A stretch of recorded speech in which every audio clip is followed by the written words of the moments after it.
Hello everyone, welcome back to K Guru channel by Nirmal Gupta. Dear students, today we solve English worksheet for 10th class, worksheet number 58.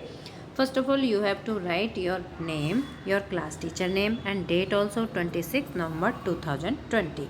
Let's begin today's worksheet. In this worksheet, we will discuss poem Amanda. बच्चों poem में character है, main character Amanda जो कि एक girl है। I am an orphan roaming the street.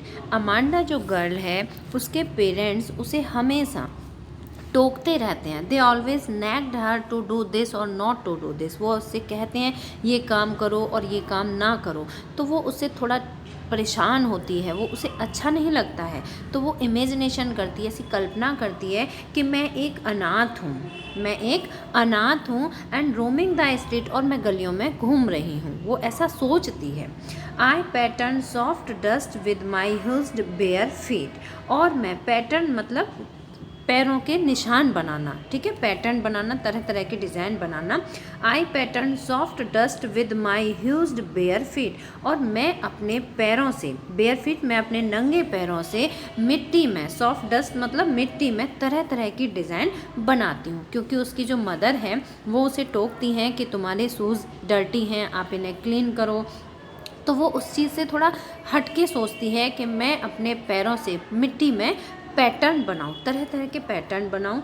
The silence is golden, the freedom is sweet. और Amanda ऐसा सोचती है कि जो साइलेंस है वो गोल्डन है, चुप रहना गोल्डन है, बहुत अच्छा होता है। एंड फ्रीडम इज़ स्वीट, और स्वतंत्र होना कितना अच्छा होता है, ये उसकी ऐसी इमेजिनेशन है। Don't eat that chocolate Amanda. उसकी मदर उसे टोकती हैं कि अमांडा तुम चॉकलेट नहीं खाओ। Remember your acne Amanda. उसकी मदर उसे बार बार कहती हैं कि बेटा आप चॉकलेट नहीं खाओ, इसे खाने से आपके एक्ने मीन्स पेन हो जाएगा। Will you please look at me when I am speaking to you Amanda. और उसकी मदर कहती हैं कि क्या तुम मेरी तरफ देखोगी जब मैं तुम्हें बोल रही हूँ, जब मैं तुम्हें कुछ बता रही हूँ, तो तुम्हें मेरी तरफ देखना चाहिए। तो बच्चों यहाँ पर ये जो 3 लाइन्स हैं ये इसकी मदर के द्वारा कही गई हैं, और यहाँ पर ये जो फर्स्ट 3 लाइन है इसमें अमांडा इमेजिनेशन कर रही है, ठीक है। तो देखिए ये जो पैसेज है इसके बेस पर यहाँ बहुत ही इजी क्वेश्चंस दिए हुए हैं, तो सभी क्वेश्चंस को रीड करते हैं और इनके आंसर सेलेक्ट करते हैं। तो फर्स्ट क्वेश्चन है the fact that the silence is golden, the freedom is sweet for Amanda tells that. ये फैक्ट कि silence is golden and freedom is sweet Amanda कहती है। और वो ऐसा क्यों कहती है, वो ऐसा क्यों सोचती है? तो डिज़ायर फ्रीडम, वो स्वतंत्र होने की इच्छा रखती है। डिनाई फ्रीडम, वो स्वतंत्र होने की इच्छा नहीं रखती है, ये गलत है। डिज़ायर कम्युनिकेशन, बातें करने की डिज़ायर है उसमें, नहीं। डिज़ायर डिपेंडेंस, किसी पर डिपेंड रहने की है, नहीं। तो इसका करेक्ट ऑप्शन होगा ए, डिज़ायर फ्रीडम। वो स्वतंत्र होने की उसकी इच्छा है, फ्रीडम पाने की इच्छा है। Second question is who calls her self N orphan. अपने आप को ऑर्फन कौन कहता है? अमांडा हर सेल्फ, अमांडा स्वयं कहती है कि मैं ऑर्फन हूँ।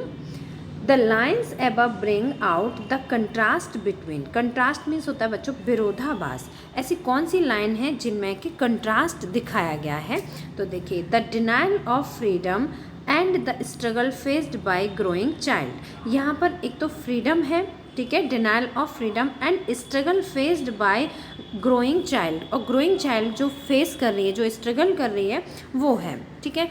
Second is desire for dependence and love that spoil a growing child, the importance of hate and love, the advantage of argument and revolt. तो बच्चों इसमें जो कंट्रास्ट है वो फर्स्ट लाइन में है, the denial of freedom and struggle faced by growing child.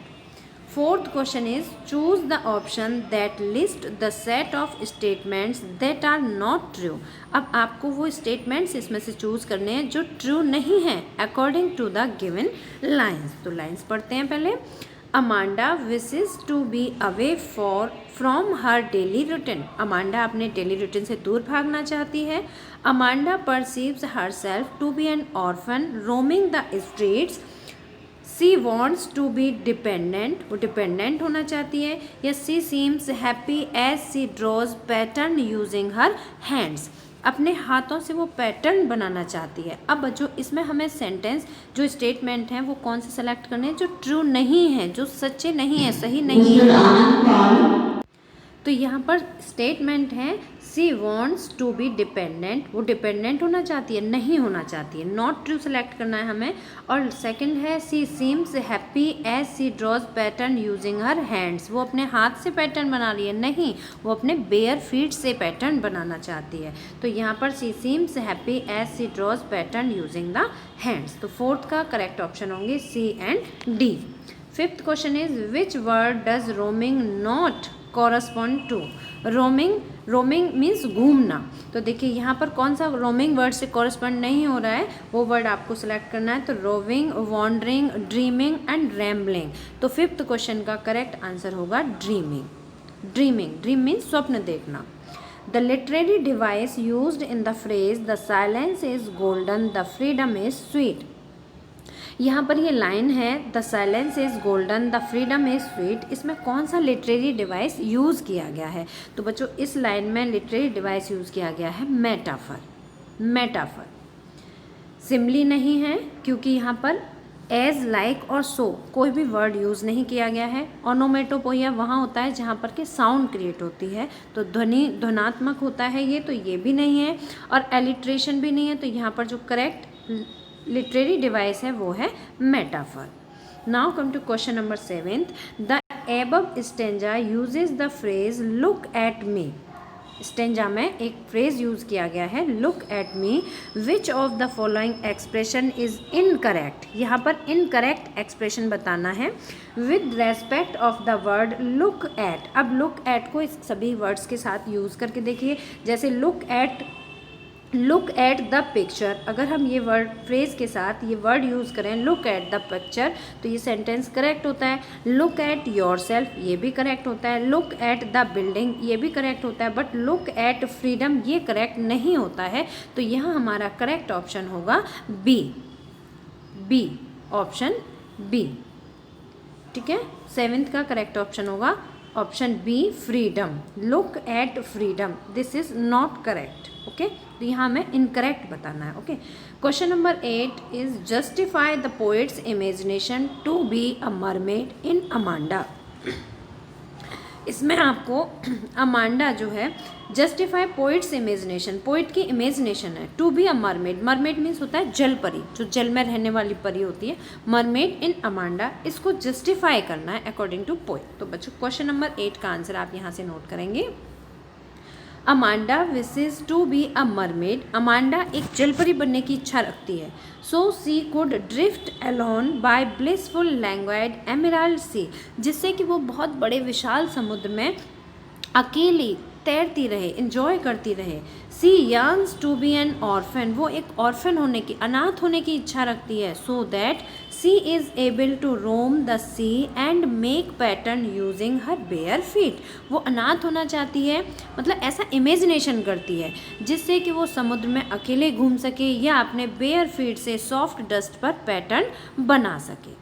Now question number 9, what do you depict of Amanda's nature. Amanda का nature depict करिए। तो देखिए बच्चों यहाँ पर इसका आंसर है Amanda is a moody girl. Amanda कैसी है? मूडी गर्ल है। She is nagged most of the time, अक्सर उसके पेरेंट्स उसे टोकते रहते हैं। So she often scrapped from reality, इसलिए वो रियलिटी से दूर जाना चाहती है, थोड़ी इमेजिनेशन में रहना चाहती है। So students, I hope all of you understand this whole worksheet. अगर आपको समझ आई है तो आप इसे लाइक जरूर करना, अपने फ्रेंड्स के साथ शेयर करना, और अगर आपने अभी तक हमारे चैनल को सब्सक्राइब नहीं किया तो आज सब्सक्राइब जरूर करना। Then we will meet again in next educational video. Till then bye bye, good luck to all of you.